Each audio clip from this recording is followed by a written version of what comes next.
la 3e année, Patrick Berger la 4e et Eduardo cette année. Donc on commence notre affaire. Je voulais simplement, peut-être, ça n'a rien tout à fait à voir avec immédiatement avec ce qu'on a à dire, mais j'ai reçu un message hier et concernant l'héritage et l'hérésie. Je voudrais lire simplement ce message à propos de la Grèce que j'ai reçu et que c'est Jean-Luc Godard qui nous dit quelque chose à propos de la Grèce et de l'héritage. Les Grecs nous ont donné la logique. C'est Aristote qui est à l'origine du grand donc, le principe de causalité aristotélicien. Comme dans « je ne t'aime plus, donc » ou « je t'ai trouvé au lit avec un autre homme, donc » on utilise ce mot des millions de fois pour prendre nos décisions les plus importantes. Nous devrions commencer à le payer. Nous avons les outils technologiques pour traquer tous ces donc sur Google. À chaque fois qu'Angela Merkel dit aux Grecs « Nous vous avons prêté plein d'argent, donc vous devez payer », elle devrait elle aussi payer des royalties. On devrait remercier la Grèce. C'est l'Occident qui a une dette par rapport à la Grèce. La philosophie, la démocratie, la tragédie. On oublie toujours les liens entre tragédie et démocratie. Sans Sophocle, pas de Périclès. Sans Périclès, pas de Sophocle. Voilà, c'était l'héritage de la Grèce, ce que nous devons tous à la Grèce. Bravo.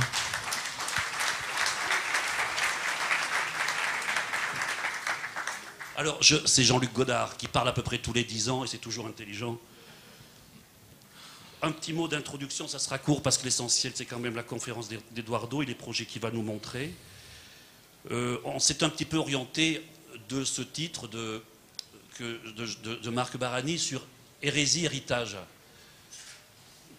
Et dans le cas d'Eduardo, qui est à l'origine d'une œuvre tout à fait réjouissante, tout à fait innovante, tout à fait neuve, tout à fait nouvelle, il se dit aussi être un architecte de la continuité et pas un architecte de la rupture. Donc ça sera intéressant de voir avec lui comment, tout en brisant les règles, il s'en revendique, il est à la fois héritier et hérétique. Mais comme si l'hérésie était une espèce de sommet de l'héritage, on pourrait dire que le plus beau, le plus grand des héritiers serait un hérétique. Dans le cas de la conférence qu'il va nous présenter, il y aura des œuvres qui vont être présentées, effectivement, qui vont nous montrer ce caractère plus héritier, cet autre caractère plus hérétique dans son travail. Et j'aimerais dire combien il est à l'origine, comment sa continuité, sa participation au cours de l'architecture, dans lequel il s'inscrit, il est à l'origine d'un renouvellement du langage architectural comme d'autres, mais Eduardo en est un des sommets. Une chose à propos du patrimoine, dont on pourrait essayer ici, à d'autres moments, et bien après, d'en tirer une espèce de définition définitive. À l'occasion de l'écriture de ce livre, et ces 2 années de travail avec lui sur l'Autorené, j'ai demandé à Eduardo, effectivement, quelles étaient ses définitions du patrimoine. Il m'en a donné, notamment que la question du patrimoine introduit toujours la question du collectif, que les gens se reconnaissent dans une œuvre et la désignent comme patrimoine. On ne peut pas dégager ça de la collectivité. Et il dit aussi en deuxième proposition que le patrimoine, c'est lorsqu'il y a une invention, une production qui fait avancer l'histoire de l'architecture. Et puis nous avons continué à parler et chaque jour que je m'entretenais avec Eduardo, il y avait chaque fois une définition du patrimoine. Je veux dire par là que le patrimoine est vivant et qu'il serait impossible de le déterminer, de le définir dans une définition définitive. Donc la chose est vivante et le propos d'Eduardo Souto de Moura, qui est témoin de cette hérésie et de cet héritage, est aussi une œuvre vivante et œuvre d'un architecte vivant. Merci. Bonjour, je suis portugais, mais en français, je vais faire un effort le plus possible. Merci pour l'invitation, c'est un plaisir d'être à Bordeaux. Je travaille ici à Genco pour Bouygues. Et je vais présenter des projets. Je ne vais pas présenter le projet de Bordeaux parce que ce n'est pas patrimoine. Peut-être il va venir, mais on ne sait pas. Et je vais montrer des choses que je fais. Une autre chose, j'ai beaucoup aimé cette introduction de Dominique, merci, ton travail. Et s'il reste quelque argent de Grèce, vous pourrez donner au Portugal. Parce qu'on n'a pas Aristote, mais il y a la crise aussi. Alors, c'est mon premier projet. Nous devons beaucoup à Vasco de Gama. C'est le marché à Braga. C'est mon premier projet quand j'ai sorti de CISA, qu'il me dit il faut sortir pour devenir architecte. Et je suis allé travailler avec mon professeur d'urbanisme, qui faisait un plan pour Braga. Et après, il m'a dit, je ne suis plus urbaniste, tu ne veux pas faire un marché? Et j'ai dit, bien, je vais essayer. Alors, c'est Braga. Ici, il y a un laser. Non. Non. Oui, un pointeur. Est-ce qu'il y a un pointeur, s'il vous plaît? Non. Non. Pas de pointeur. Alors, vous imaginez Hanau, le centre de la ville, c'est une ville romaine qui après a eu dans la ville romaine des murs du Moyen-Âge avec la grille et la morphologie romaine, le quart de l'Ecumanus. Après le mur, dans les portes, on a bâti les places parce que c'était les marchés avec les monastères, les églises. Après arrivé la contre-réforme, on a fait le baroque avec des axes radiales qui coupaient la campagne pour faire les nouveaux morceaux de la ville, des fragments. Et il y a cette ligne en milieu, en diagonale, c'est une espèce de vie rapide, de rue rapide, où on voit les immeubles de la Charte d'Athènes, les hôpitaux, les écoles. Et un morceau de terrain, et en bas, c'était une ferme, peut-être ma famille, c'était un carré avec des murs en pierre. Et il y avait des rues qui allaient au centre. Et ce que je pensais, c'est qu'il faut lier ces rues et ces parties de la ville qui sont fragmentées. J'ai imaginé un marché comme un pont pour mettre en rapport la ville, dessiner une rue comme un marché, comme au Moyen-Âge, couverte, avec des possibilités.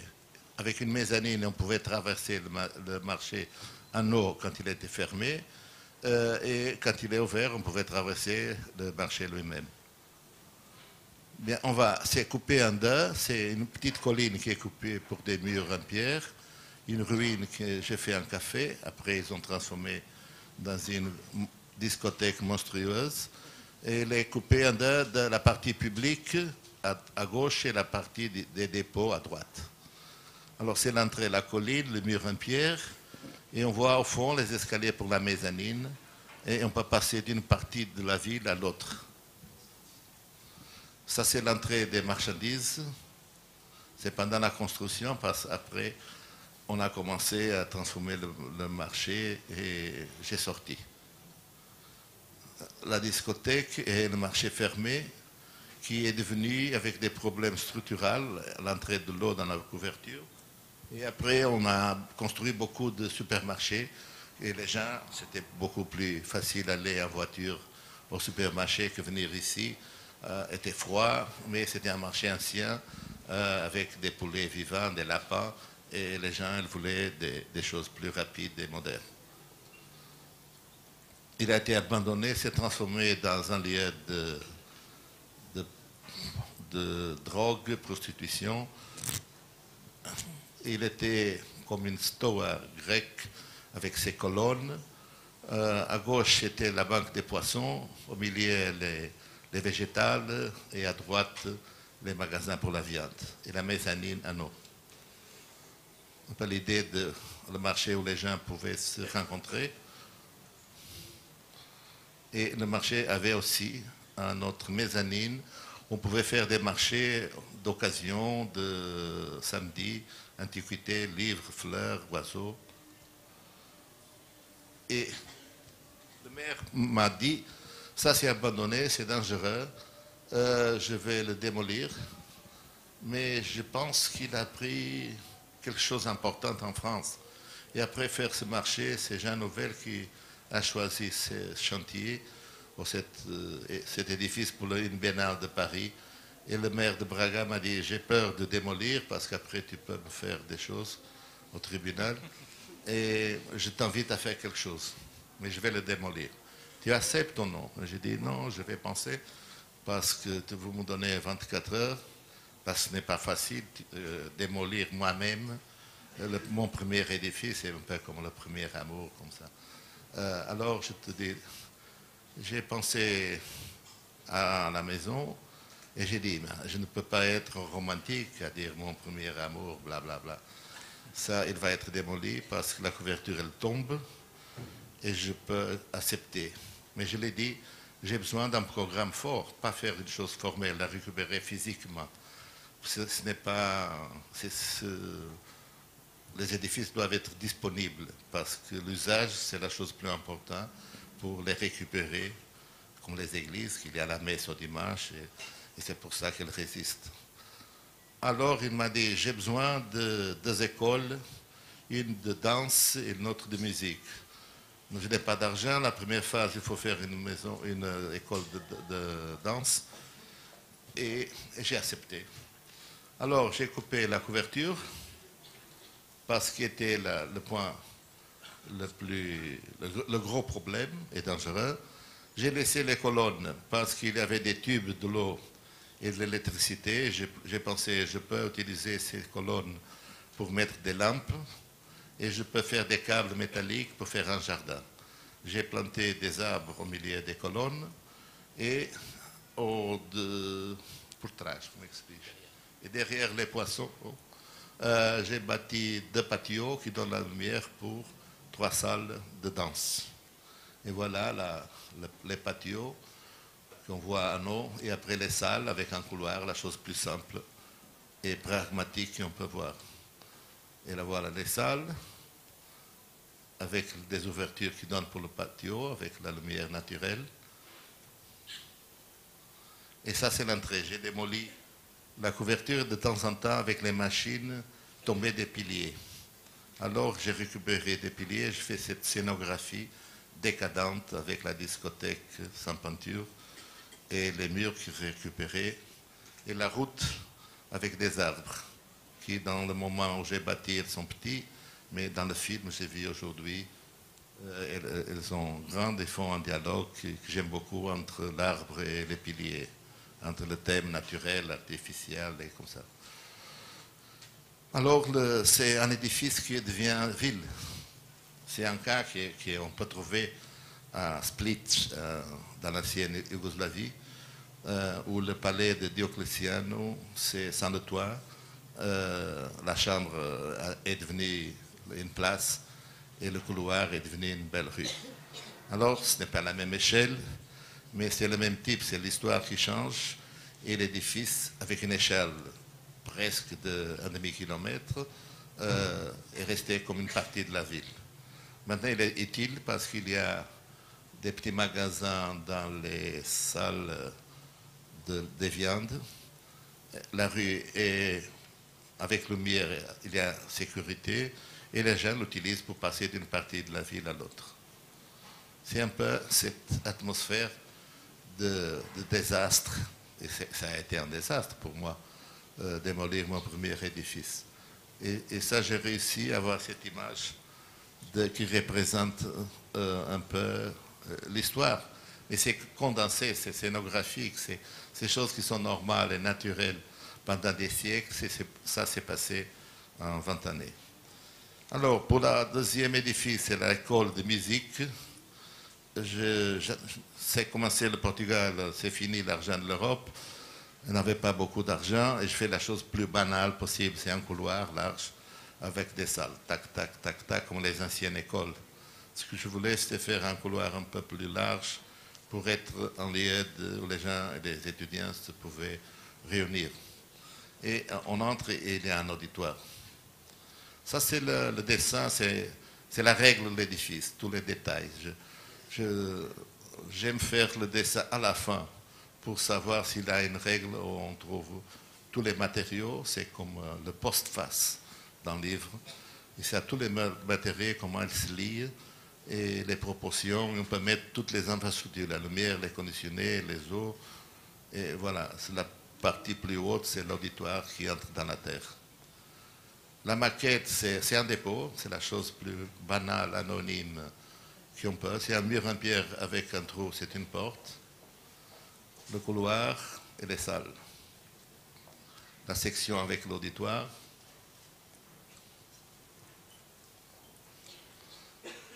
Et on a commencé à démolir le toit, mais ici je voulais démolir, parce que ce n'était pas la route, aussi les piliers, et faire un jardin avec des piliers.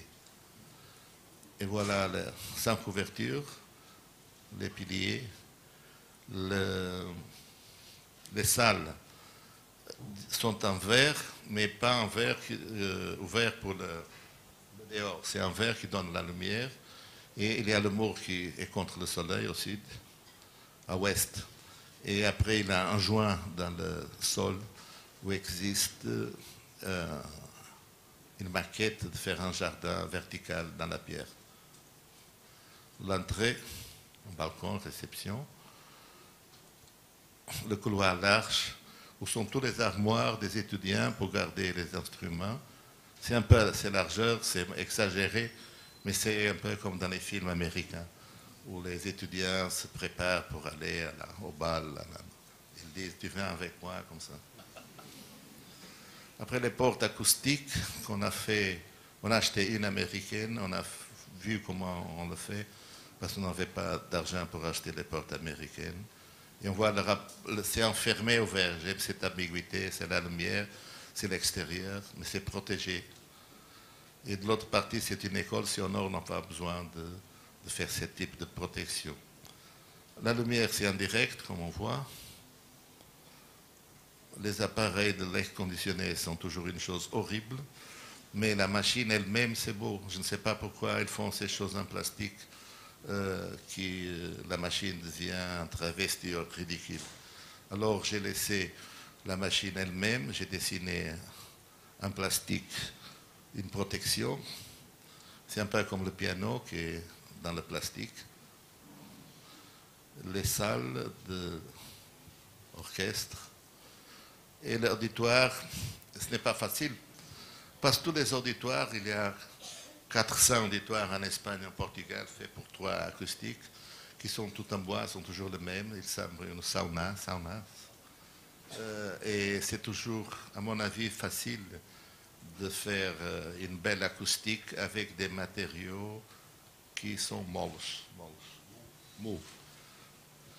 Et ce que je pense est étonnant et très, très difficile, c'est faire avec la pierre, le béton, de la brique, une bonne acoustique. Et ça se passait dans l'histoire. Les églises ont fait la gravation des disques, les orchestres, ils chantent très bien dans des matériaux durs.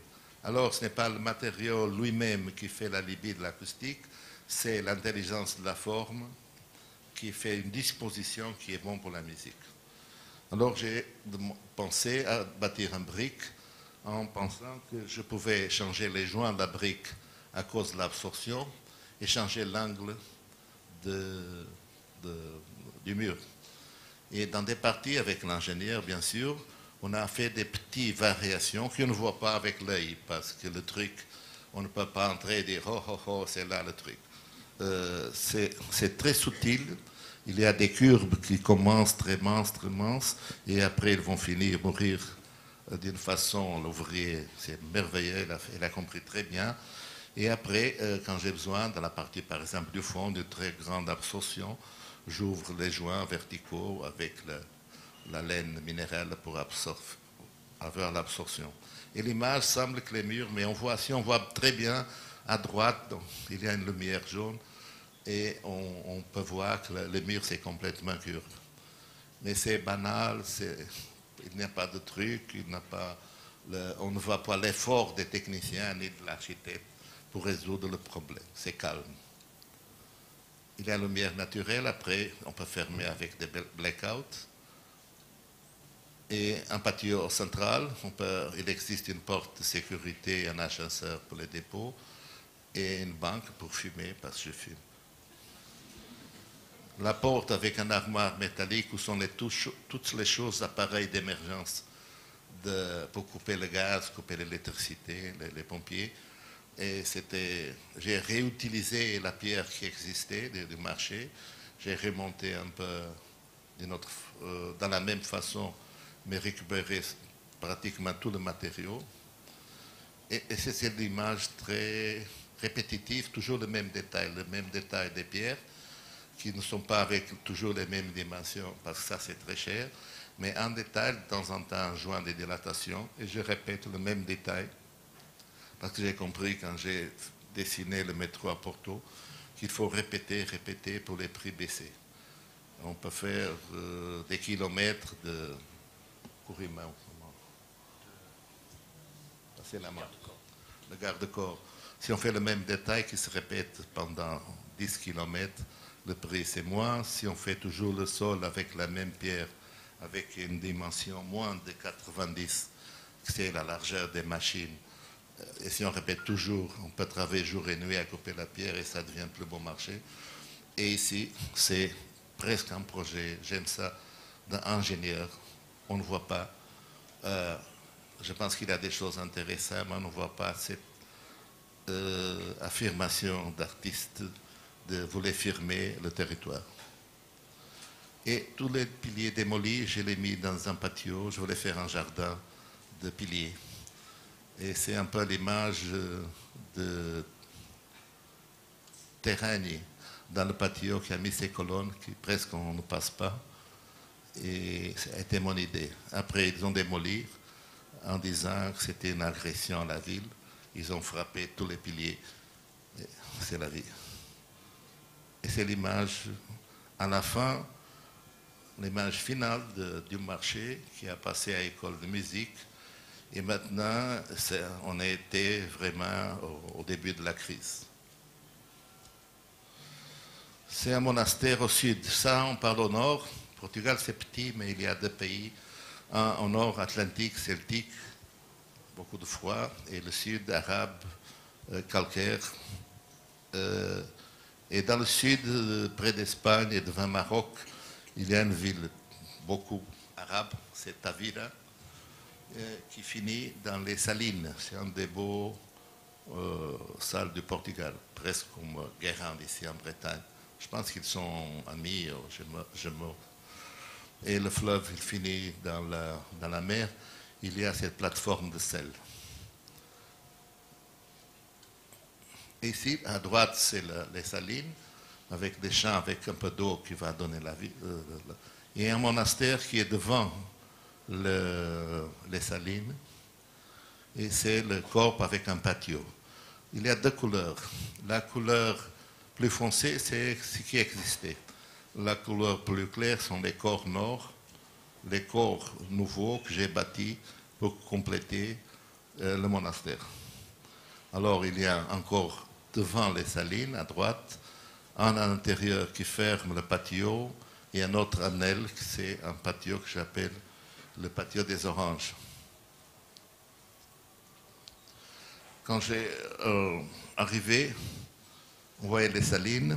Le monastère, après l'expulsion des ordres religieux, est devenu une usine de farine.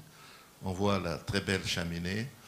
Et la couleur, c'était orange. Il y avait des petits trous, petits pour le monastère, presque 40 cm pour 40 cm. Des ouvertures, des portes et fenêtres qu'ils ont ouvertes pour l'usine. Et on voit que le patio, à droite, à gauche, il ouvre, c'est comme un nu qu'il ouvre pour le paysage et les salines. Eh bien, à l'intérieur, c'était comme ça, avec ces belles 3 palmiers. Et le matériau, ce n'est pas une pierre, c'est une pierre qui a été mise dans le mur avec la terre. C'est presque une construction, on pouvait démolir le mur avec la main. Cette porte latérale, qui c'est-à-dire que c'est un monastère féminin de clausure, c'est un gothique tardif et une belle image de l'usine pour les salines. Alors, j'ai eu le problème de récupérer ou le monastère ou récupérer l'usine. Et l'édifice n'est pas un monument national, il est classifié comme, parce qu'il est très altéré, et ces hiérarchies des monuments, comme il est très modifié, ce n'est pas un monument national, c'est un édifice d'intérêt national. Ça veut dire que je devais donner des informations, des choses que je voulais changer, mais il, entre guillemets, n'avait pas du point de vue légal de me dire non, parce qu'il pouvait écrire et après me pressionné à ne pas le faire. Mon premier problème, c'est ou récupérer le monastère ou récupérer l'usine. Parce qu'il était plein de machines en bois très beaux, qui occupaient des salles énormes, avec des ponts en bois, des machines supérieures, machines inférieures. Et c'était une atmosphère très pyrénésienne en hauteur. Et je n'avais pas à être moraliste, c'est-à-dire moi je préfère le monastère et je ne m'intéresse pas pour l'industrie. Et tout, pas démagogique, tout est patrimoine. Alors je vais faire ce que les anciens ont fait, c'est décider ce qui m'intéresse, du point de vue pragmatique. Ça m'intéresse, ça me sert, et ça ne m'intéresse pas. L'autre question, c'est, je ne voulais pas faire un édifice comme un objet de design, récupérer et après le présenter dans les congrès de monuments, adhérer, ça c'est mon édifice, utiliser le sable avec 10% de ciment, blablabla. Ce que je voulais, c'est faire quelque chose qui appartient à la ville, parce que avec les clients, on a discuté le programme, peut-être un hôtel, mais l'Algarve, c'est le sud, c'est plein d'hôtels, plein. Et le tourisme, avec la crise, il n'est pas beaucoup de gens. Après, on dit, monastère, édifice ancien, centre culturel. Il y a 2 centres culturels. Il n'y a pas aussi de culture chez nous pour faire 3 centres culturels dans un petit village comme ça. Parce qu'à mon avis, les espaces étaient importants, j'ai proposé. Et pourquoi on ne transforme pas en habitation? On va habiter au monastère. Après, on vend l'église en anglais, le cloître en autre. Et ça, c'est l'histoire.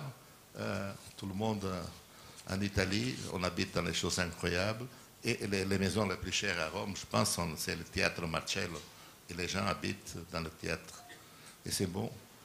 Alors, ils ont pensé, ils ont dit oui, et ça a commencé une histoire terrible de transformer un monastère dans habitation. Mais la question, ce n'était pas, comme je disais, faire une pièce de design, mais faire l'édifice une partie de la ville. Ouvrir. La première chose, je devais bâtir 80 maisons pour les calculs économiques et je ne voulais pas couper le patio en 2, comme un projet ancien dans l'espagnol.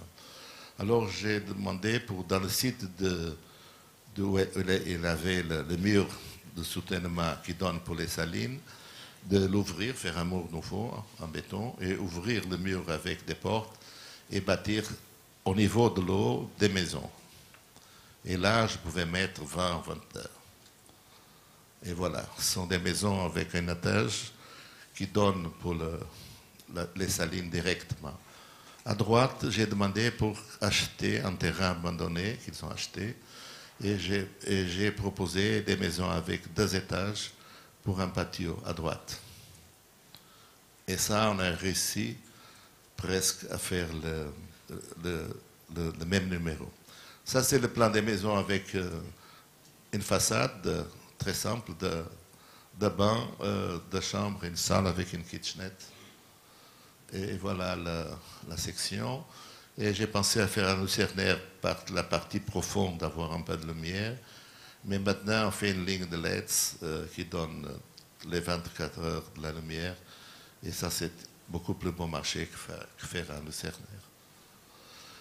Après, les maisons de 2 étages, il y a un escalier au milieu et on fait un passage avec 2 étages, avec un patio, avec une porte et une fenêtre, que devant un paysage merveilleux qui sont la saline, je ne voulais pas ouvrir beaucoup. J'ai pensé à Corbie dans la maison de la mer, qui est devant le lac, et la beauté, quand elle est toujours présente, elle commence à fatiguer. Alors Corbie, génial, a fermé avec un mur et a ouvert une fenêtre. Et ça, c'était mon stratégie.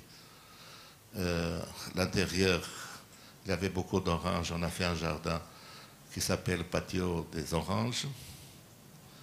Et c'est le plan très simple aussi. Une salle, kitchenette, le patio devant et des chambres en haut avec un banc. La maquette. Et ça, c'est le plan de l'usine, on dit usine, fabrique, usine de farine, et on voit qu'il manque un morceau là. Et les experts en histoire et archéologie me disaient que moi je devais faire encore au milieu et faire 2 carrés. Parce qu'un carré c'était le cloître et l'autre carré c'était le terrain pour les légumes, pour les moines. Et moi j'adorais, je ne suis pas un érudite, et je disais, mais c'est beaucoup plus intéressant le grand patio, et je veux bâtir en fermant le rectangle et avoir des maisons devant les salines. Et c'est ça que j'ai proposé. Alors le L à droite, c'est le patio des oranges. Après le mur en haut, c'est les maisons avec une façade pour les salines. Et j'ai complété le petit morceau pour fermer le patio. Et après, je fais les 2 carrés, mais pas avec un mur, mais j'ai mis un jardin avec 4 arbres et une petite piscine pour les enfants à gauche, et le grand carré, 120 mètres ou 22 mètres pour 22, c'est la piscine. Et maintenant commence le drama, c'est les fenêtres. J'ai passé toute ma vie à ne pas faire des fenêtres. Je ne sais pas, j'ai peur. Parce que la fenêtre moderne me semble presque toujours ridicule. Parce que les fenêtres que j'aime sont les fenêtres historiques. Il y a de belles proportions, mais surtout il y a une très bonne profondeur. Alors, on fait des copies des fenêtres anciennes, on fait largeur, hauteur, et après on va bâtir et c'est un désastre. Parce que ces fenêtres, ils ont 1 mètre d'épaisseur. Alors, la proportion, ça fonctionne comme ça, en 3, et pas pictural, la fenêtre. Alors, j'essaye, et je voyais tous mes amis à faire des fenêtres, et moi non. César, qui travaille dans l'étage supérieur, fait des fenêtres comme moi magiques, Monet aussi, et moi un désastre. Et j'ai réussi, à cause des programmes, à faire toujours des maisons, pas faire des fenêtres, mais faire des négatifs des murs. Le mur et le négatif du mur, le vert. Le mur et le vert. Mais on arrive à d'autres propositions de programmes, par exemple bâtir en Espagne, habitation sociale, je faisais 3 tours près de Barcelone. Je ne pouvais faire des tours à Barcelone en verre, parce que c'est très chaud, c'est la Méditerranée. On n'avait pas d'argent pour faire le verre. Et j'ai commencé à étudier des fenêtres. Et ici, on avait les fenêtres des monastères qui ne me servaient à rien, avec 30 cm ou 40. Les fenêtres de l'usine qui étaient hautes et basses et qui n'avaient pas de rapport avec l'extérieur. Et pour devenir légal les maisons, je devais dessiner plus ou moins 200-220 fenêtres. Mais j'ai commencé. J'ai commencé à introduire des fenêtres avec l'idée de, comme Adolf Loos, qui était un maître des fenêtres, il faisait des fenêtres magiques qui semblent des maisons anonymes, mais il expliquait, je ne sais pas si c'est vrai, parce que l'architecte, il ment beaucoup, mais dans le livre, il dit qu'il fait des fenêtres de l'intérieur pour l'extérieur. Ça veut dire, je dessine la fenêtre avec la proportion du dedans, des chambres, des salles, et avec la fonction intérieure. Et après, je fais une composition de l'ensemble à l'extérieur. Mais c'est la force de l'intérieur qui vient à l'extérieur. Autre chose qui a été... Je ne voulais pas faire une chose très moderne, radicale, à dire le blabla, c'est l'extérieur, c'est ancien, l'intérieur, c'est moderne. Mais faire le moderne avec un esprit de compatibilité entre matériaux extérieurs et intérieurs. Et j'ai trouvé que le sol de monastère, c'était en céramique, et très beau, parce qu'il était ancien. Et les escaliers étaient en bois, comme ça. J'ai vu des livres de la maison du Sud, c'est en bois et céramique. Et j'ai réussi à trouver un monsieur qui m'a fait des céramiques artisanales très chères, parce que cette idée d'artisanal comme ça, c'est très snob, et on paye cher. Et après ça, je fais la maquette, c'est-à-dire c'est fini. Je n'ai pas plus de doute sur les corps. J'ai réussi à faire les 80 maisons. Et on va ouvrir les fenêtres. Et on n'a pas fait les façades, on a fait des maquettes des façades qui manipulent avec la main l'intérieur et l'extérieur. Ici, c'est une cuisine, j'ai besoin d'une fenêtre pour donner la lumière sur le balcon. Là, je dois baisser. Je ferme la fenêtre ancienne et j'ouvre la nouvelle fenêtre. Et je voyais la fonction intérieure en pensant à l'os. Peut-être il va m'inspirer. Et après, je pouvais monter la boîte pour voir quel était l'équilibre entre l'extérieur. Toujours comme ça, un travail énorme. Et de temps en temps, il manquait encore, et j'ai inventé comme en bas, la deuxième maison, qu'on appelle le chinois. On devait faire une nouvelle maison. Le chinois à droite maintenant. Et des trous et les fenêtres qui ne m'intéressaient rien. Compléter les trous. Et j'ai proposé des maisons en triplex. Entrée, rez-de-chaussée, une chambre avec un bain, l'escalier, la salle avec une cuisine, une kitchenette. Et après, l'escalier, il continue pour une mezzanine qui peut servir de bureau ou une chambre pour des enfants, pour des amis, avec un petit bain. On voit la section. Il y a une lumière zénithale qui projette la lumière à travers de toute la maison jusqu'en bas. La maquette. Et comment soutenir l'édifice qui est en terre, avec la pierre mesclée avec la terre, sans ciment, et même sans le matériel qui ont fait les briques, c'est l'argile, c'est terre. Alors, avec les ingénieurs, on dit on fait les murs verticaux pour ne pas avoir des déformations des murs, parce qu'ils ne peuvent pas rester pendant l'hiver comme ça. On a fait ces murs verticaux. Après, on fait les dalles horizontaux pour soutenir les murs. Et avec ça, les murs, ils étaient complétés, pas de danger. Le problème, c'est ouvrir les fenêtres dans les murs de sable. Alors, on a pensé faire une grille métallique et projeter du béton. Et avec un négatif, voilà, qui est après toute cette structure qui est du béton projeté, le négatif, c'était facile de l'ouvrir sans tomber. Des murs avec une très grande inclination, je n'aime pas laisser cette déformation pour dire c'est le temps, c'est la patine. En fait, à la fin, c'était un édifice moderne qui met l'histoire à la disposition comme matériel de projet. Alors je voulais les murs le plus ou moins verticaux. Avec des câbles, on a fait, avec des pièces en bois et des machines comme ça, on a fait la déformation dans le sens contraire des murs. Et après, quand le béton c'est à l'intérieur, on pouvait ouvrir les fenêtres et les portes. Et l'extérieur, c'était comme ça, avec le béton. Ça veut dire que la partie qui était plus faible et que les ingénieurs disaient, vous êtes fous, vous ne pouvez pas ouvrir des portes et des fenêtres parce qu'il va tomber. Et avec ce type de béton, c'est devenu la structure de l'édifice. Ça veut dire, et ça j'aime, qu'à la fin, la partie plus faible du système constructif, c'était les fenêtres, est devenue la plus forte, et c'est les fenêtres qui soutient, on dit, l'édifice. Ça me rappelle Jean Nouvel à Barcelone, quand il fait la tour. La fenêtre, c'est une grille métallique qui est liée. Les fenêtres sont liées, et c'est cette grille des fenêtres qui fait la structure de la surface de la tour. Le patio, et ça c'est la thèse. À la fin, c'est la crème, c'est faible, et si on met le béton dans les murs, ça devient avec une très grande résistance. Et c'est la technique de la gastronomie.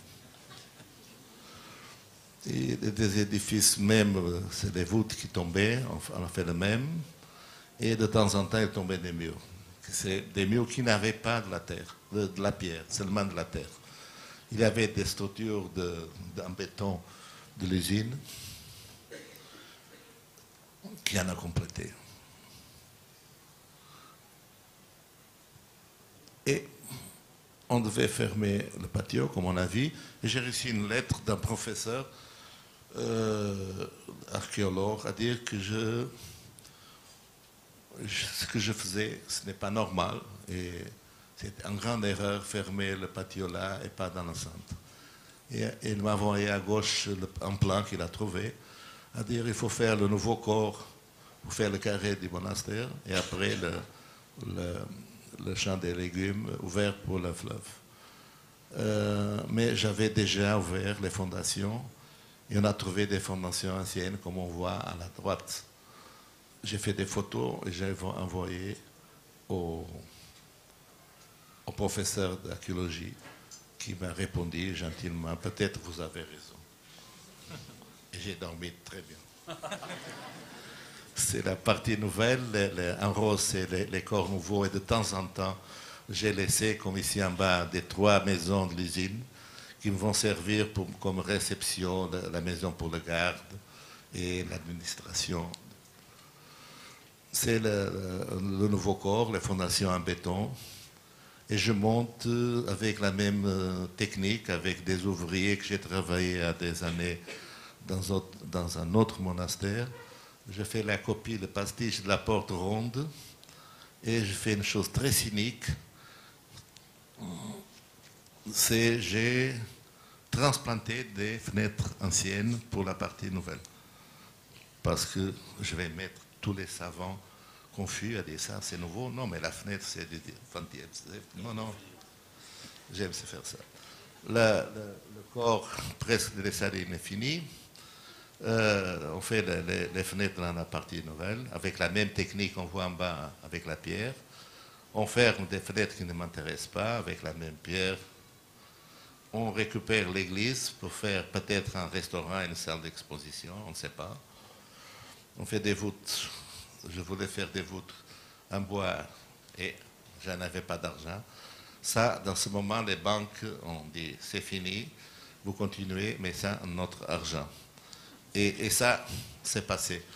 Et beaucoup de théories que j'avais sont finies. J'abandonne le chantier parce que je n'ai pas de matériaux et où je dois trouver des nouveaux matériaux et des nouveaux langages.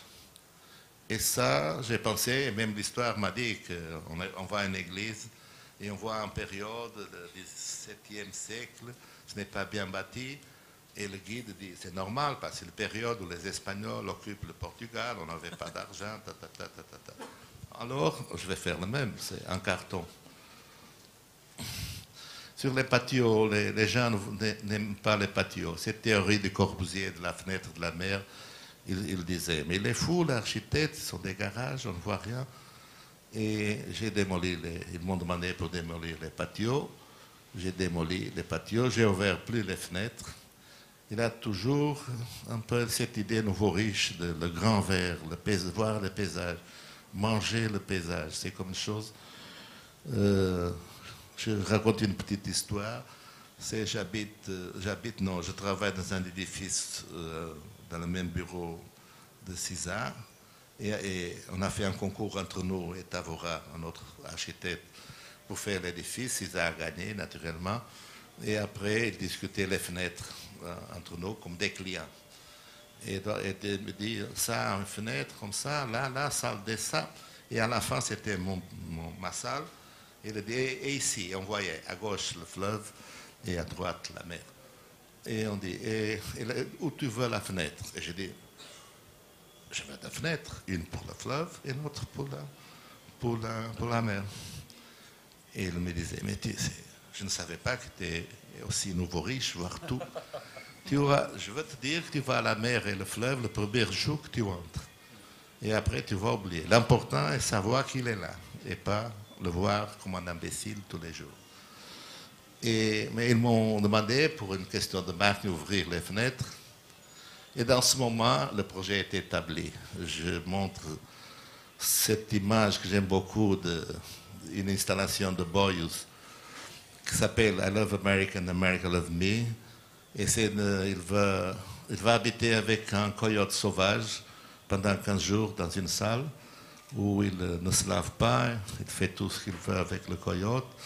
Et au début, le coyote était très agressif, il avait seulement un manteau et une pièce en bois pour se protéger. Et le coyote a commencé à comprendre pourquoi il était là, ils sont devenus amis. Ça, c'est la dernière journée où ils partent. après les 15 jours de convivence, de vie ensemble. Et le patrimoine et les édifices anciens sont la même chose, c'est le coyote. On entre, il est agressif, on sait qu'est-ce qu'on va faire. Si on fait le mur là, si on fait les fenêtres là, et on va. Et j'avais un professeur, Tavora, merveilleux, qui me disait, les premiers temps, c'est très difficile. Tu passes tout le temps avec un papier vierge, et tu dessines, et tu imposes à l'édifice. Et l'animal ne répond pas. Et à partir d'un certain moment, quand le chantier commence, si tu vas là presque tous les jours ou toutes les semaines, c'est l'édifice qui demande des choses. Et ce n'est pas toi imposé à l'édifice. Et ça s'est passé. À partir de ce moment, les patios, les fenêtres, les nouveaux murs, l'édifice était stable. Et les autres choses, les détails sont des choses qu'on devait faire à la main avec des croquis. Mais il a commencé un autre drama, c'est l'édifice doit avoir les murs du plâtre pour ne pas entrer de l'eau, parce que ça c'est du sable, la pierre avec du sable. Et j'ai demandé, j'ai vu un édifice de Olgiati en Suisse, qu'il a laissé le béton et la pierre comme ça, et je lui ai écrit une lettre, et il a dit, quel est l'édifice, quel est le matériau que tu as utilisé pour ne pas entrer l'eau? Il m'a répondu très gentiment, dire le chaux, la chaux. Et j'ai proposé à mes clients, il me dit, vous êtes fous, on n'a pas d'argent, tu vas faire la chaux. Toutes les années, doivent faire une peinture comme ça. Alors, j'ai décidé de faire une peinture plastique et j'ai découvert, l'édifice était rouge, que c'était horrible parce que les murs devenaient sourds. C'était une peinture opaque, c'était pas comme la peinture ancienne qui a des transparences,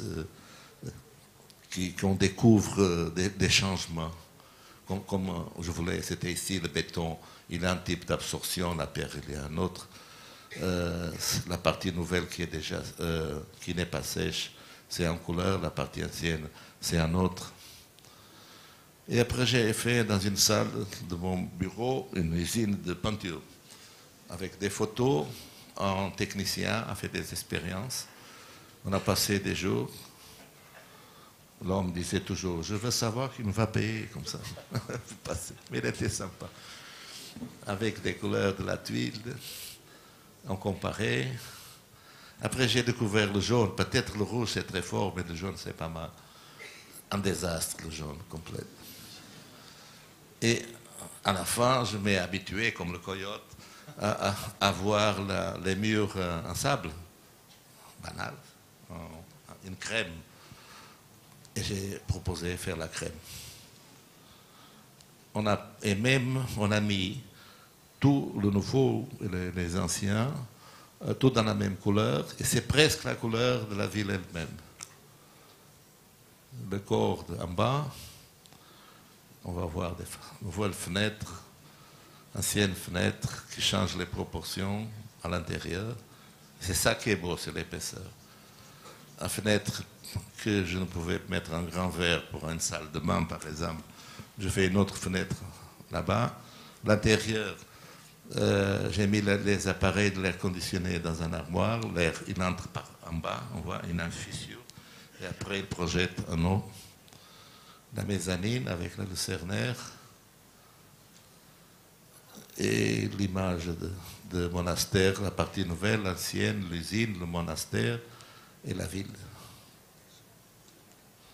La ville, le monastère, c'est un objet de la ville.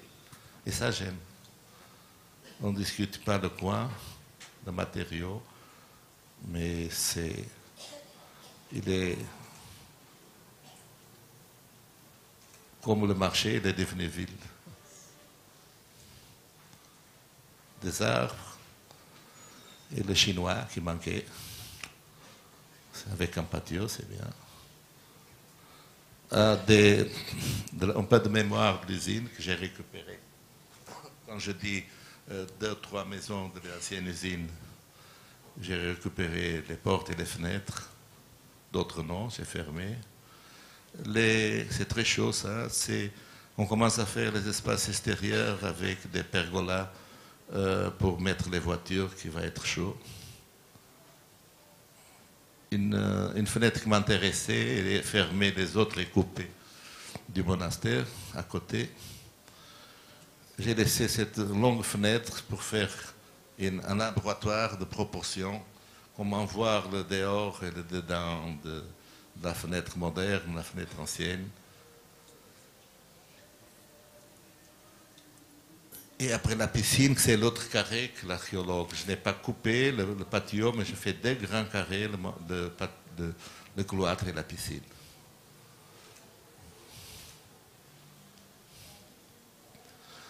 Et une fontaine qu'on a découvert. Et après, les Portugais sont toujours exagérés. On ne fait rien, on fait tout.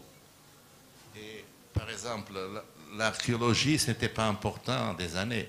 On faisait des choses incroyables, personne ne trouvait une pierre, on disait. Et après, a sorti des règles très fortes et bien pour protéger le patrimoine. Et maintenant, tout le monde est en panique. Une pierre, ou peut-être c'est Phénice, romaine. Et après, personne ne fait rien. On en téléphone à la mairie, il vient trois techniciens, papa, avec une Renault, et dit, oh, pas touché. Mais ça, peut-être c'est important, il faut demander à la capitale. Demain vient de Lisbonne 3 experts. Et écrivent, il faut contrater un archéologue, étudier la fontaine, de redessiner la fontaine, donner à l'architecte, la mettre en place, et après montrer le projet à la mairie. Bien passé 2 mois, m'arrivait en retard un archéologue avec des documents et dit, vous avez la fontaine? Oui. Alors, on va voir la maquette, on va voir s'il y a une fontaine domestique d'une maison, d'un patio, d'un cloître, de la place publique, parce que je veux savoir s'il le met dans un patio d'une maison, si je peux le mettre dans la piscine. Il m'a dit, la fontaine est du 19e siècle. Et j'ai dit, alors je peux la mettre dans la piscine. Mais oui, ça c'est horrible. Et je l'ai mis dans la piscine, mais je n'avais pas d'argent pour faire la pierre. Alors je fais la fontaine en béton blanche. Mais pas comment faire en béton sans imiter, parce que la chose pire, je pense, en architecture, c'est les choses être prétentieuses. Comment faire en béton sans donner l'image qui était en pierre? C'est éliminer les joints, la pierre a des joints, et on va faire un bloc unitaire en béton. Après, j'ai réutilisé des moulins, les pierres des moulins. Ça, c'est la petite piscine pour les enfants avec les 4 jardins qui étaient un peu plus ou moins la proportion du cloître ancien. Fenêtre, le cloître et la piscine au fond. Le passage pour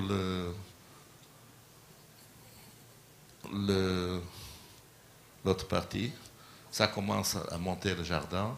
De temps en temps, il y a des épisodes un peu arabes, comme dans la ville arabe, de passer d'une partie à l'autre, comme les patios plus bas.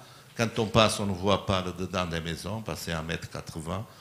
Mais quand on est dans le patio, on voit le paysage. Et après, c'est une rampe qui passe pour la loggia qu'on a vue, qui après va à la rue. Alors, il y a des rues à l'intérieur qui relient avec la ville. Les 2 chambres, l'escalier avec le bois et la céramique, les appareils de l'air conditionné sont dans l'armoire, et quand tu ouvres l'armoire, ça commence à marcher. Des images de loin. Et seulement pour finir, ce sont 4 ou 5 photos. J'ai commencé à devenir fou avec les fenêtres. Et pour la Biennale de Venise, ils m'ont demandé, est-ce que tu veux faire quelque chose, une installation? Bien sûr. Et ils ont invité aussi César. Et après, il me dit, je vais faire un parcours. Et toi, fenêtre. Alors, j'ai commencé à faire une maison avec 3 fenêtres. Une fenêtre rectangulaire, verticale, et une ouverture totale. Et comment les 3 façons de voir? et le rapport entre la fenêtre et l'épaisseur du mur. À la fin, c'est toute la discussion entre Corbusier et Perret sur la fenêtre verticale. On avait 3-4 murs, différentes hauteurs, différentes épaisseurs, parce que c'est un peu l'architecture ancienne, c'est plus haute, 4 mètres, épaisseur 1 mètre de mur et fenêtre verticale. Après, on passe au mouvement moderne, c'est 30 cm, 40 et c'est rectangulaire. Et maintenant, les murs sont en béton ou en verre avec 15-20 cm. On voit les 3 types, 3 hauteurs. Et le parcours, c'est la fin de la biennale, on était en Desjardins. Moi, dans le parcours, je fais le couloir avec les 3 fenêtres. Après, c'est la tour où le Zontor a fait une exposition avec un film de Wim Wenders. Et après, le chemin dans le jardin, c'est le patio où Cisa fait une promenade. C'est le patio de Cisa, très beau. La maquette des 3 espaces et 3 fenêtres. Et le couloir, ça c'est une photomontage, ça c'est réel. J'ai choisi la même couleur presque du monastère. J'ai utilisé le bord du mur en pierre pour sembler qu'il était déjà là. La fenêtre verticale qui on voit la tour de l'église, la tour de l'entrée de la biennale. La fenêtre rectangulaire, ça on utilise le fer pour donner la proportion. Ça c'est pas la Bienne. Ça c'est mouvement moderne. Et ça c'est Corby. C'est le toit de terrasse avec seulement un verre latéral. Et c'est fini.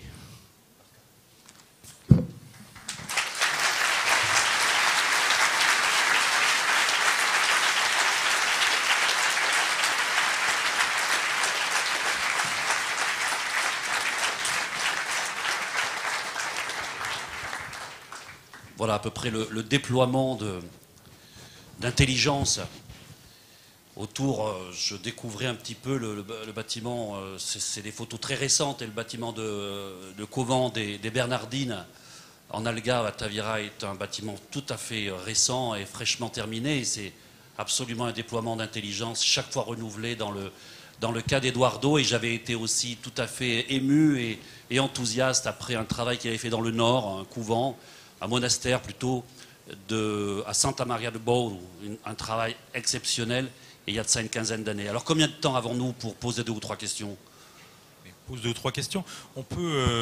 Parce qu'il y avait peut-être cette question. On enchaînera après, mais peut-être Bernard Reichen et Jackie Leboeuf peuvent déjà nous rejoindre pendant qu'on va embrayer sur une petite discussion.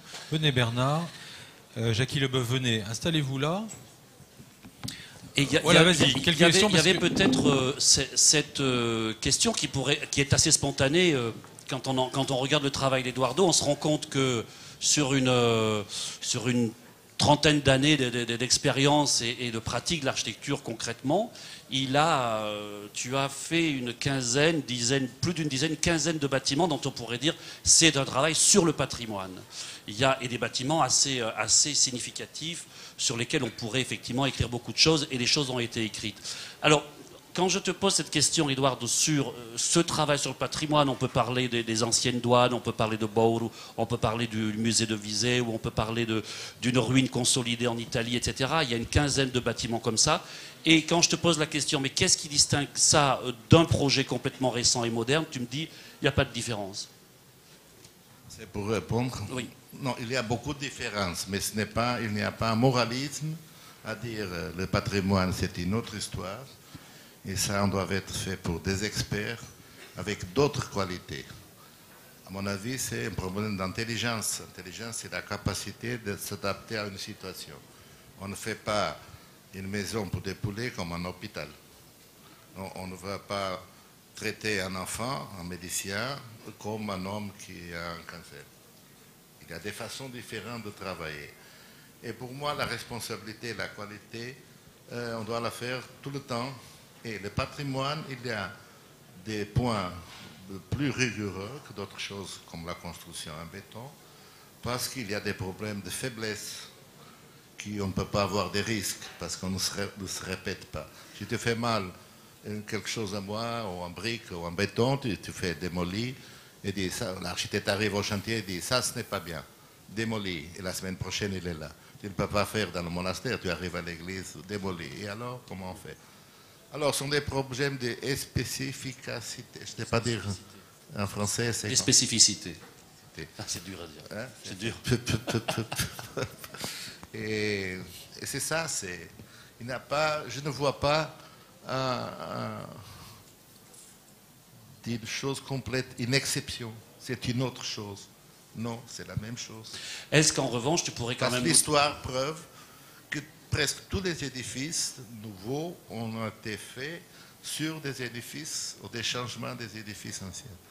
Chez nous, au Portugal, presque toutes les églises sont bâties après les temples romains. Ils utilisent les mêmes colonnes, les mêmes murs, comme ça. Comme je fais un peu dans le marché, je vole les colonnes. Alors, la maladie d'un édifice ancien, la maladie d'un édifice moderne, c'est différent, mais c'est pour ça qu'il y a certes spécificités. Mais je ne veux pas, je n'aime pas les spécialistes. Maintenant, on parle de beaucoup de spécialistes en architecture, les spécialistes en énergie, les spécialistes en pont thermique, les spécialistes. Et après, les édifices sont horribles, et c'est ça qu'on... Est-ce que néanmoins les travaux comme ça sur le couvent des Bernards, sur Bordeaux et sur tous ces édifices dont j'ai cité un petit peu, j'en ai cité quelques-uns, est-ce que tu en as retenu quand même une leçon particulière sur la manière que les anciens avaient travaillé? J'ai retenu vraiment dire qu'il n'y a pas une façon. J'ai récupéré 3 monastères. Le premier à Bordeaux, c'est en orgue en granit, c'est un édifice plus dur, c'est l'animal, il peut recevoir plus de changements parce qu'il résiste. Après, mais ce n'est pas le moment, c'est tout la discussion des infrastructures. La violence, par exemple, de faire un hôtel dans un monastère, de faire l'air conditionné, c'est une chose incroyable parce qu'on n'a pas besoin d'avoir froid avec l'épaisseur des murs d'1,5 mètre. Et on est obligé à mettre des tubes énormes d'1 mètre de diamètre. On doit faire des galeries et ne servent à rien. Et l'expérience de faire un musée dans un monastère au centre et au sud maintenant. Le premier, je l'ai laissé presque en ruine. Le dernier, c'était l'édifice plus important de la ville, comme une acropole, qu'on voit comme un Parthénon, à Viseu, que tu connais. Et ceci, c'est presque une récupération de l'édifice dans un point de vue presque classique, avec le toit, les murs, les fenêtres, les portes. Pas beaucoup de néoplasticisme et modernité. Parce qu'il y a un peu cette dichotomie moderne-ancien. Et n'est pas vrai, ce n'est pas vrai. Donc tu t'inscris toujours dans cette continuité et tu parles de toi comme architecte de la continuité, pas de la rupture. Mais on n'a pas besoin de faire la rupture. Parce que pourquoi on a une maison des étages? Il faut ajouter. On ajoute un étage de la même famille des autres. On ne peut pas, à mon avis, on ne peut pas, on fait un verre acier inoxydable pour dire je suis moderne, je suis. Et c'est comme ajouter un dent. Une dent. Dedans, on ajoute un chantre de la même famille des autres et pas une pièce en titanium pour dire je suis moderne, je suis moderne. Oui, avoir une dent en or au plein milieu de la bouche pour dire qu'on est moderne, c'est un peu stupide. Non, parce que ça change l'identité, le caractère. Tu après dis, non, j'ai vu Eduardo, il est différent, il passe quelque chose. J'ai un dent moderne. Est-ce que cette question sur la fenêtre, qui est quand même un des thèmes, et ça sera la dernière question avant l'ouverture ici, est-ce que cette question de la fenêtre est complètement résolue avec le bâtiment de ta ville qu'on a vu sur le couvent? Non, complètement non. Ça c'est un cadeau. Parce que là, j'avais les épaisseurs d'1 mètre. Et maintenant, je continue parce que quand je travaille avec des épaisseurs de 20-25, le problème continue. Je continue à copier l'os pour savoir si je découvre et à demander à César. Mais il a dit, c'est facile, pour moi, ce n'est pas. Alors, vous nous avez donné en quelque sorte une leçon de transformation. Je préfère ce mot à celui de rupture ou de continuité, c'est de la transformation. D'une certaine façon, vous avez opéré dans certains domaines des ruptures, notamment dans les domaines de la technique et des matières employées. Mais pas de façon ostensible, c'est ce que je comprends de ce que vous venez de dire. On ne met pas en avant du métal ou du verre pour faire voir. Mais malgré tout, dans le travail, on est obligé d'intégrer un certain nombre d'utilisations de méthodes d'aujourd'hui, nécessairement, qui sont des ruptures par rapport aux traditions, des savoir-faire, des tours de main. Mais vous n'appelez pas ça une rupture? Ça s'est passé beaucoup. Maintenant que j'ai 30 ans d'expérience, mais mon premier monastère, j'avais été beaucoup plus jeune, moins 20 kilos, au 30, et j'étais beaucoup énergique. Et pour la vérité de la construction, j'avais le langage, c'est la vérité du système constitutif, du matériau. Et alors, dans le monastère, c'est éthique, laisser ce qui est en ruine, ce qui existait, et ajouter une chose nouvelle. Et j'ai pensé à faire tous les nouveaux escaliers, parce qu'on découvrait quand on faisait un trou, il y a 3 sols, 3 époques, et 2 escaliers différents, comme ça. Et quand j'avais besoin absolument pour les pompiers de faire une sortie avec un escalier, j'ai pensé à faire un marbre rouge de Verona, pour dire, ça c'est l'escalier moderne, c'est complètement différent, ce n'est pas portugais, ça vient d'Italie, c'est rouge, les autres choses sont en granit. Et j'ai commencé à faire une escalier rouge. Et j'ai dit, pas mal, c'est un peu design Scarpa. Deuxième escalier rouge, peut-être c'est trop. Et j'ai dit, la troisième, non, arrêtez. Et pourquoi? Parce que, première chose, on doit être dans une intégrité comme les édifices, de dire la vérité. Mais de temps en temps, on peut changer un peu l'atmosphère. On ne peut pas dire toujours la vérité. Même les édifices, c'est un désastre, on dit la vérité. On sait, bis van der Rohe, les détails, c'est plein de choses, de trucs qui ne sont pas vrais. Mais, et après, j'ai commencé, comme Tavora me disait, c'est l'édifice qui dirige l'opération. C'est comme quand je me suis arrêté avec les escaliers rouges. Après, j'ai utilisé le marbre, parce que j'avais beaucoup de marbre rouge pour faire des choses que je n'ai pas utilisées. Et j'ai compris que l'histoire, ce n'est pas comme les livres, page 45, Moyen-Âge, fini.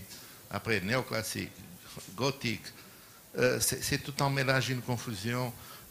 Chez nous, le néo-gothique, on ne sait pas si un gothique décadent, parce que Portugal, c'est loin des avant-gardes, mais comme il a fait les découvertes, il a pris des éléments de la Renaissance, le nouveau homme, la science. Et il y a un mélange en pré-Renaissance et en post-gothique. C'est comme chez nous après la Révolution. Quand j'ai étudié, tous les mouvements à la mode, c'était le post-moderne, avec les édifices, avec les frontons, les colonnes. Mais j'avais eu, pendant 50 années de fascisme, les édifices étaient avec des frontons et des colonnes. Et de temps en temps, le Portugal, pour une situation étrange, touche l'avant-garde. Et c'est un mélange, ce n'est pas tac. Alors, cette transformation des édifices. Même le marché, j'ai coupé la main. Mais l'histoire, c'est très pragmatique. Ce n'est pas... Il y a des évocations, il y a des volontés. Mais cette idée de l'architecture, c'est faite pour provoquer des émotions. Il faut discuter. Ah oui. Mais en tout cas, la continuité n'est pas formelle ni dans l'emploi des matériaux, évidemment. Est-ce que vous avez envie de réagir d'abord sur la présentation de Eduardo Souto de Moura? Alors Bernard Eichen, vous êtes un des architectes français artistes de la transformation en France. Je ne ferai pas toutes vos références. Vous travaillez notamment sur les chais à Saint-Jean-Belsier, ici à Bordeaux. Vous, Jackie Leboeuf, vous êtes un technicien de la transformation, puisque vous êtes ingénieur chez Fraissinet, spécialiste de gestion. Vous avez envie de réagir d'abord, spontanément? Oui, tout à fait. Donc, en fait, moi, j'emploie des techniques en fait, qu'on va appeler modernes. Alors, le petit alias, c'est que pour le classer le moderne dans l'ensemble des matériaux, c'est difficile, et ça rejoint un petit peu ce que disait monsieur. C'est là, en fait, l'imbroglio des époques qui font qu'un bâtiment enfin, il y a des parties qui sont différentes, qui ont été construites au fil des années, transformées, et c'est vrai que c'est pas tout à fait clair. Donc derrière la question, c'est effectivement d'employer des matériaux modernes. Alors les matériaux modernes, si on peut évoquer ça, c'est des matériaux composites. Ça peut être des ciments nouveaux, des matrices nouvelles comme les BFUP. Ça peut également être des métaux un petit peu spécifiques. Savoir si ces matériaux qu'on va employer dans du patrimoine font un acte important. Et moi, je pense qu'en fait, on a un souci aussi principal, c'est de répondre à des règlements actuels. Et notamment, on peut penser au séisme. On peut penser surtout au séisme, et qui vont faire que ces matériaux modernes vont servir à l'ancien pour permettre de répondre à ces règlements. Voilà, sur aussi des problèmes de portance de plancher bois. Il y a des techniques modernes en matériaux composites qui permettent, sans dénaturer l'ouvrage, d'y ajouter effectivement une partie invisible qui va faire qu'on va répondre au règlement actuel pour des problèmes de portance de plancher. Une réaction, Bernard Reichen? Je ne sais pas bien à quoi réagir, pour être franc. Alors, soit spontanément, soit... Oui, pardon.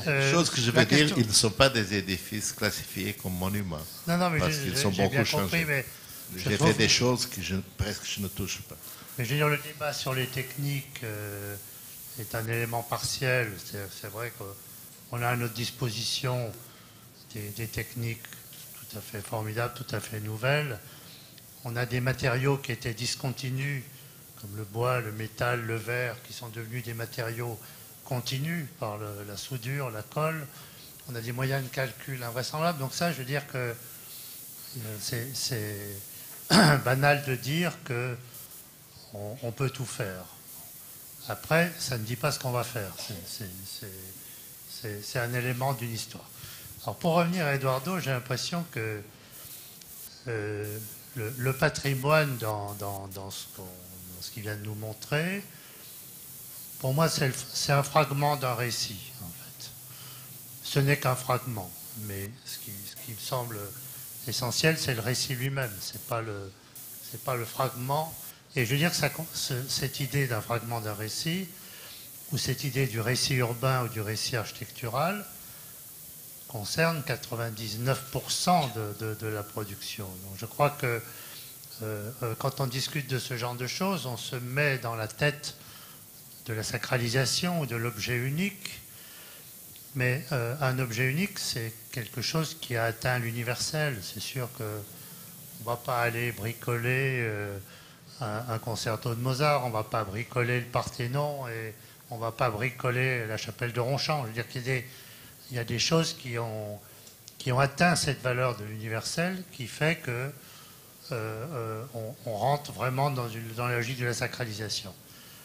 Mais dans la plupart des cas de figure, et maintenant dans la totalité du patrimoine industriel qui vient d'arriver brutalement sur le marché par le biais de la désindustrialisation, on est dans un concept complètement différent. C'est-à-dire qu'on a un récit interrompu et que l'on va continuer tout simplement. Et donc, après, ça m'amène une autre réflexion, c'est que vous avez compris le talent de conteur d'Eduardo.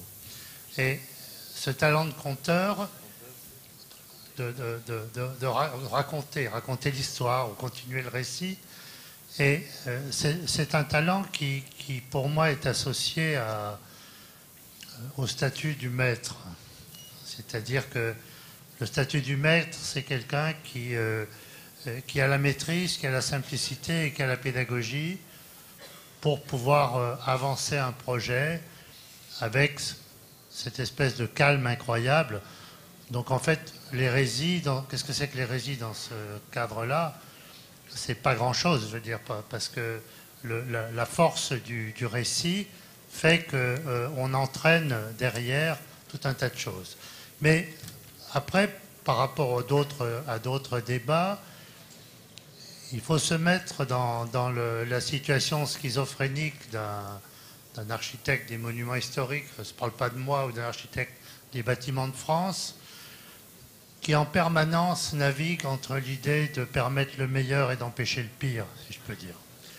Et donc, la protection ou la transformation du patrimoine est polluée par l'incompétence, par l'incompréhension, par le manque de poésie, par le manque de capacité à prolonger une histoire, en gros. Donc, je veux dire que c'est un dilemme qui est toujours délicat dans ce genre de situation.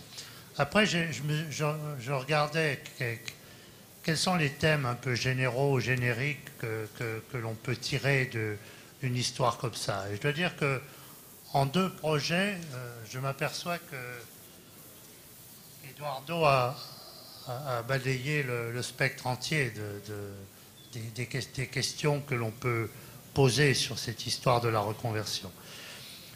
Et je pense qu'on parle toujours de valeur historique. Bon.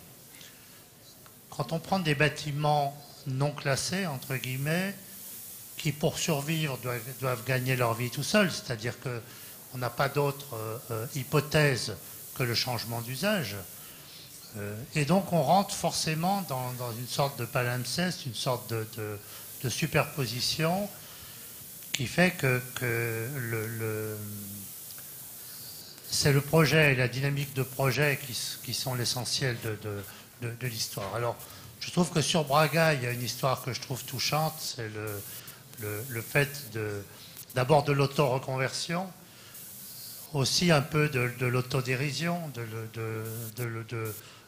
l'auto-analyse, et puis cette idée, quand on regarde ces colonnes avec leur petit chapeau de fer en béton, je trouve qu'il y a une poésie et une histoire qui ramène un peu à l'histoire de la Grèce, qui m'a toujours frappé en Grèce.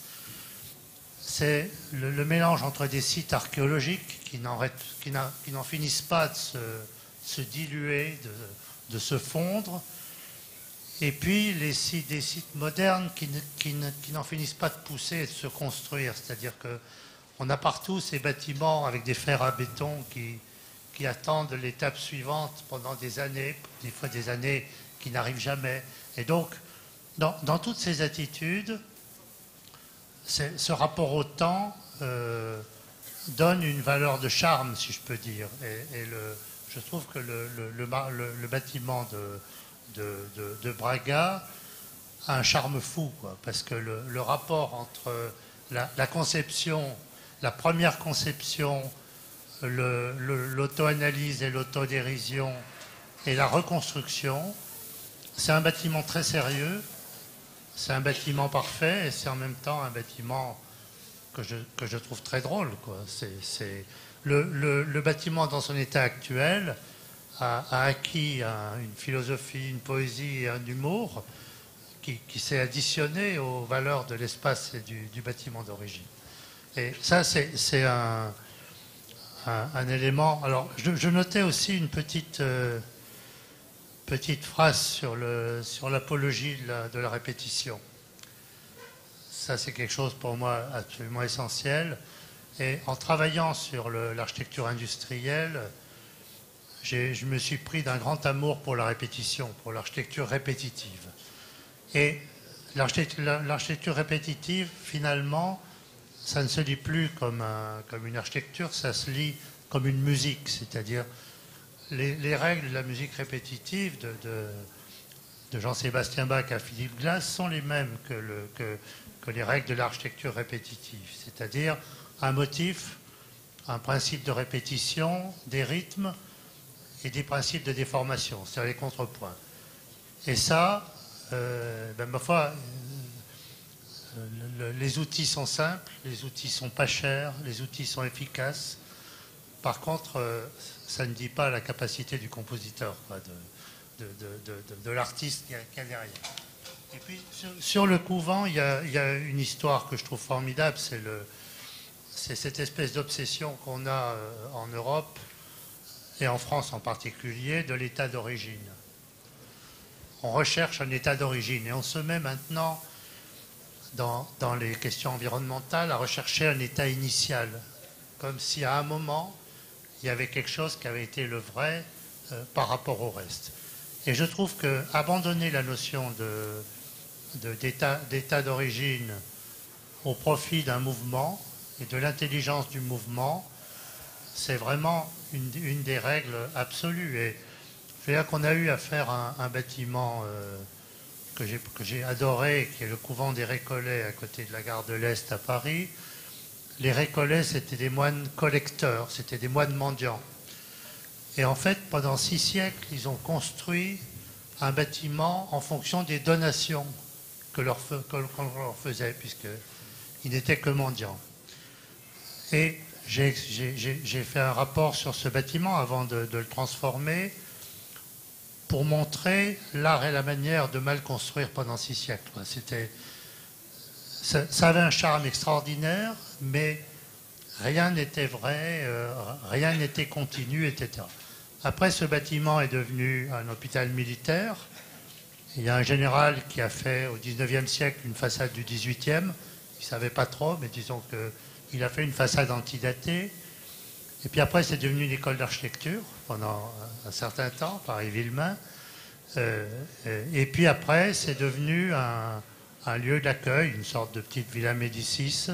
C'est un lieu d'accueil pour des artistes et des scientifiques. Et on a réintroduit dedans une logique d'éphémère, puisque les gens sont là pour des temps courts. Et j'ai trouvé que cette histoire était merveilleuse, parce qu'au niveau de la pensée par rapport au monument historique, elle a créé un précédent dans la discussion. Mais le couvent, pour moi, est... je veux dire, après, on attend un peu la suite, c'est-à-dire qu'est-ce qui va... Quand les archéologues vont effectivement creuser un peu, ils vont plus savoir où ils sont. Et puis, on attend la suite des appropriations. Et je crois qu'un autre élément, c'est que quand l'espace est une donnée, le programme devient forcément une variable, et que ces projets sont une chance inouïe pour faire des fonctions et des programmes hors normes. C'est-à-dire qu'on vit dans un monde tellement normalisé, tellement normatif, que le travail sur ce recyclage, sur ce réemploi, devrait être la chance d'être totalement hors norme. Et dans ce cas-là, c'est l'espace qui prime sur tout le reste. Et puis, après, la question évolue. Et puis après, bon, à la fin, réhabiliter maintenant l'art et la manière de faire un trou dans un mur, je trouve que c'est le moment ou jamais. On est passé de l'art et la manière de faire un trou dans un mur, effectivement, à l'art d'encadrer le vide. Hein, c'était la dernière étape. Et je pense que là, avec la réinvention du mur, est sûrement un des éléments les plus importants dans la logique actuelle. Mais voilà, c'est quelques réflexions comme ça sur, à la fois sur notre métier, sur la façon de faire, sur la liberté d'esprit qu'offre la contrainte patrimoniale, entre guillemets,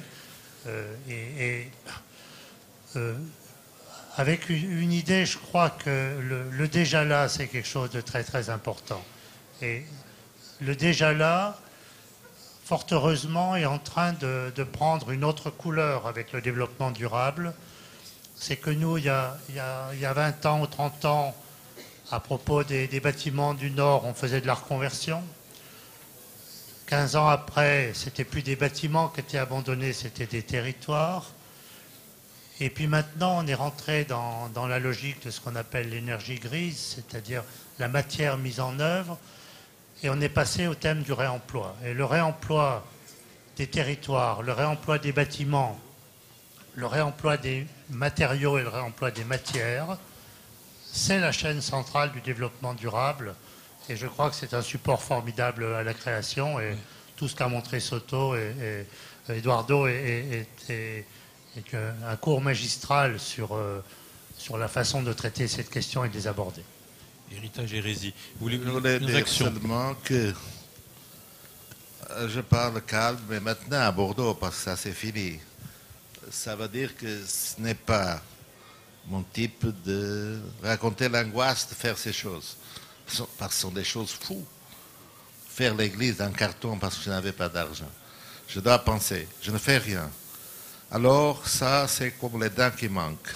Si je fais un carton, personne va mettre la main, va découvrir.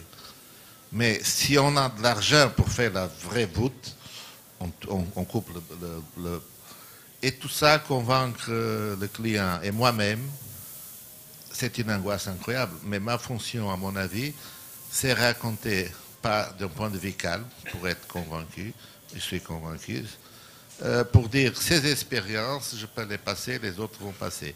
Et pas raconter comme les intellectuels, les peintres qui se suicident, comme ça.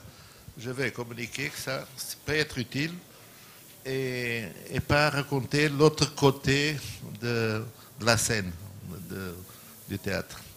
Et merci pour les paroles gentilles.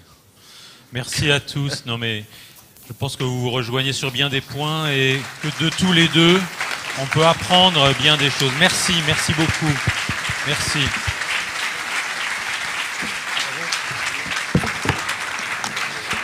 Merci et nous allons continuer. Bientôt. Nous allons continuer avec un autre architecte qui a reçu le Pritzker Prize, c'est Rem Koolhaas, avec Alain Juppé, qui sont tous les deux dans le hangar. Ils vont nous rejoindre incessamment. On les attend sur cet espace. Ils sont là, je sais, on me l'a dit. Bonjour, monsieur le maire.